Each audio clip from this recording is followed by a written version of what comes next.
Toy Story 5 is officially confirmed, and everyone knows it by now. But now, Pixar has released some images, scenes, and synopses to get us even more hyped. In this video, I'll break it all down for you, but let me tell you up front, there are some things you might not like. I know I wasn't too thrilled with some parts, and judging by the comments I've seen, a lot of people aren't feeling it either. But on the flip side, there are some positives, so there's a lot to discuss here. Is a Toy Story 5 really worth it? Did they really need to make this movie? Plus, Pixar has already revealed who the villain is, and it's definitely splitting the fan base. I'll get into that in a bit. All of this was revealed at the D23 event. Why D23? Well, D stands for Disney, and 23 refers to 1923, the year Walt Disney founded the company. It's an event that showcases everything coming up in the next few years from Disney, Pixar,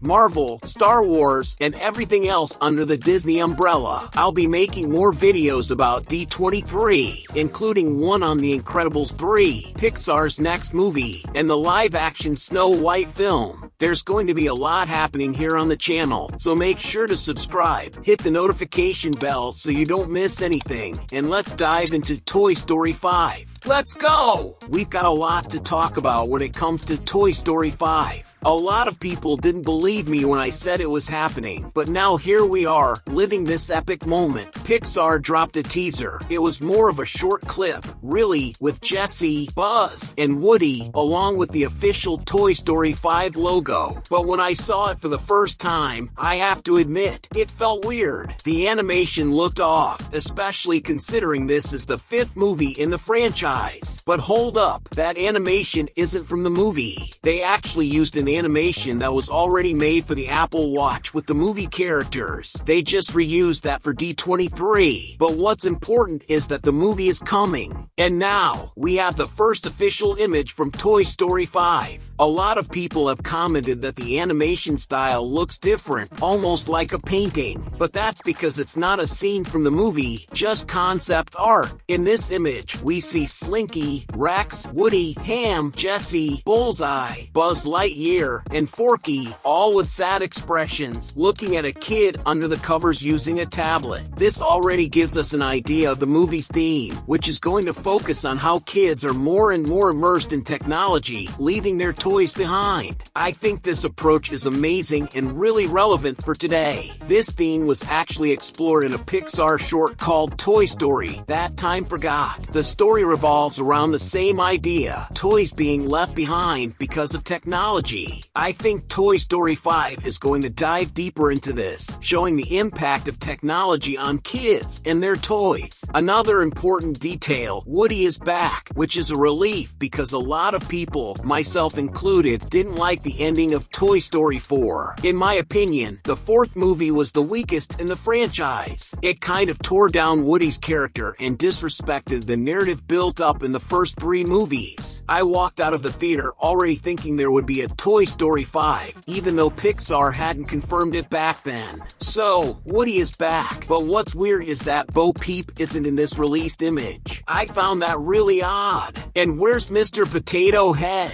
If he's not in the movie, it'll be super sad for us fans. Sadly, the actor Don Rickles, who voiced Mr. Potato Head, passed away in 2017. So we're not sure if he'll be in Toy Story 5, because Toy Story 4 already had a reduced amount of screen time and lines for the character, some of which were reused from the earlier films. So we don't know if he'll appear. That's still a question mark. Let's see what Pixar decides to do. Leave your thoughts in the comments. What do you think Pixar should do? And what do you think will happen? It's a sad situation, but he's a beloved character. On the other hand, Forky is here. The main cast is almost complete, just missing Mr. Potato Head and Bo Peep. Now, Forky is a character I never really liked. He was so annoying. But he's here, so that means the movie is set after the fourth film, because a lot of people are saying, oh, this movie is going to take place between 2 and 3, or between 3 and 4. No guys, no! First off, there's technology here, something that wasn't addressed in the earlier movies. And another clue is that Forky is in it, and he only appeared in the fourth film, so this is definitely set after that. Now, Bo Peep not showing up is strange because the whole fourth movie was about bringing Bo Peep back, showing what she had been up to and what happened to her in the movie she wasn't in, like the third one. And now she's not in this image? I don't get it. It's a bit of a weird situation. Are they going to sideline Bo Peep again? She's such a great character. I think she should be in all the movies. Maybe she'll still show up.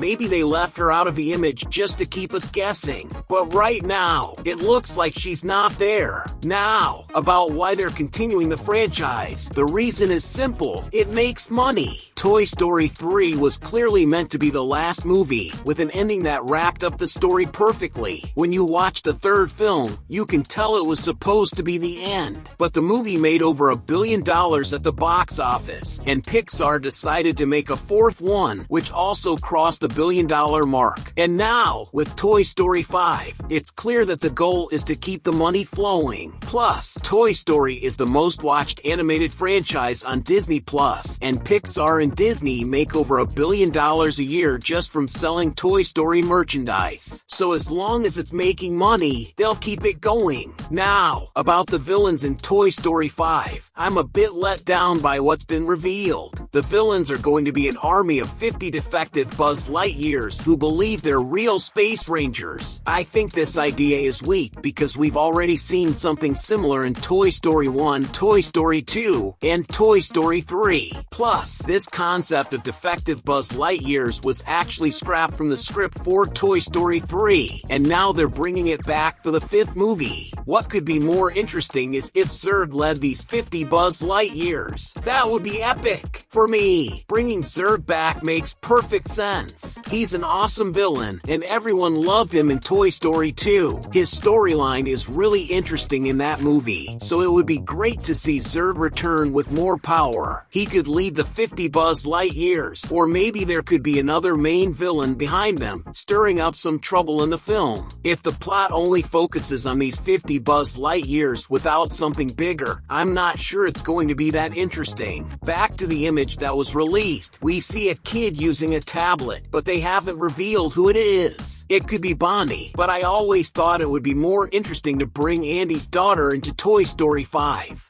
where somehow the toys would end up back with him, which would wrap up the Toy Story franchise nicely. But who knows? If the movie hits $2 billion, they might end up making a sixth one too. But if that doesn't happen, it's probably going to be Bonnie again. What do you think? Who do you want this kid to be? Drop a comment below. Don't forget to hit the like button and subscribe to the channel to show your support and help YouTube send this video to more people who love Toy Story and animated movies. Toy Story 5 is set to release in June 2026, so let's stay hyped. Until then, there's going to be a lot of content about The Incredibles 3, the live-action Snow White, and more here on the channel, so stay tuned. To get in the mood from Pixar, did you know that Bing Bong escaped from the vault in the second film? Click in this video to find out how. And in this video, I'll tell you 8 emotions that were deleted from Inside Out. Thank you for watching until the end, and I see you in the next Cine Lovers.